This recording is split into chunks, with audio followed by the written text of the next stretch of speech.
ഉണ്ണീശോയോടൊപ്പം 25-ാം ദിവസം. അവർ അതിവേഗം പോയി മറിയത്തെയും ജോസഫിനെയും പുൽക്കൂട്ടിൽ കിടക്കുന്ന ശിശുവിനെയും കണ്ടു. അനന്തരം ശിശുവിനെ കുറിച്ച് തങ്ങളോട് പറയപ്പെട്ട കാര്യങ്ങൾ മറ്റുള്ളവരെ അവർ അറിയിച്ചു.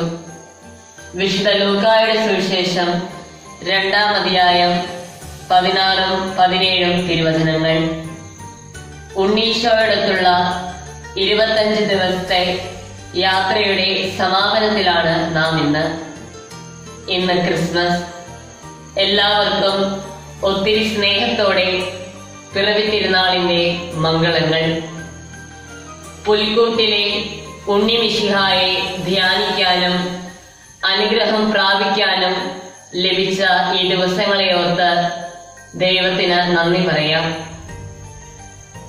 ഇടയന്മാരെ പോലെ പുൽക്കൂട്ടിലെ ഉണ്ണീശോയെ നാമും ഇന്ന് കണ്ടു, ആരാധിച്ചു. ഇനിയും ഒരു ദൗത്യം ബാക്കിയുണ്ട്. തങ്ങൾ കണ്ട ഈ കാര്യം എല്ലാവരെയും അറിയിക്കാൻ യാത്രയാകുന്ന ഇടയന്മാരുടെ ദൗത്യം.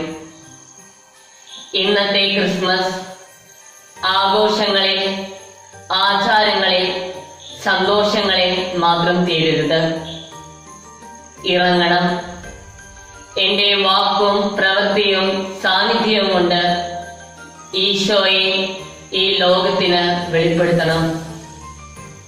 അതിന് പുൽക്കൂട്ടിലെ ഉണ്ണീശോയെ ഹൃദയം കൊണ്ട് കാണണം, വിശ്വസിക്കണം, അവിടുത്തെ സ്നേഹം കൊണ്ട് നിറയണം.